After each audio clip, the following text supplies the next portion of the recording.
At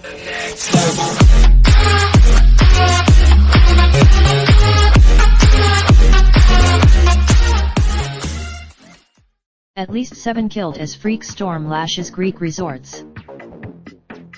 Witnesses said the storm had come and gone in a matter of minutes. Winds of over 2 elderly Czech tourists were killed when strong winds and water overturned their travel trailer, police said. A woman and an 8-year-old boy from Romania were killed when a roof collapsed on a restaurant in the beach resort of Neoplagia. And a man and a 7th, unidentified victim's body was found in the sea.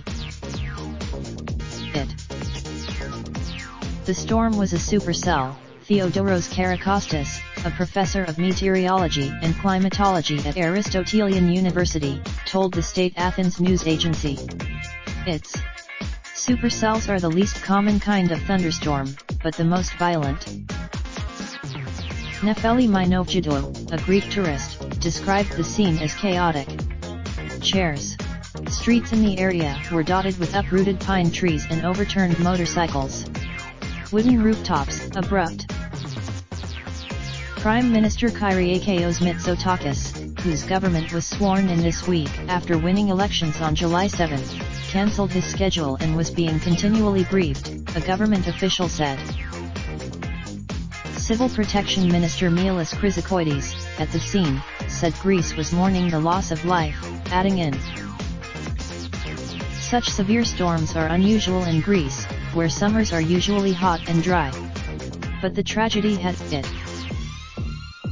Kaltsis said patients taken to the clinic ranged in age from 8 months to over 70.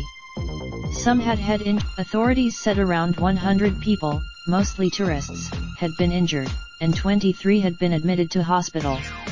There were widespread fear. Raindrop, drop top smoking, no cooking the hot pot. Fucking on your bitch, yeah, that. Looking up, open the park pot.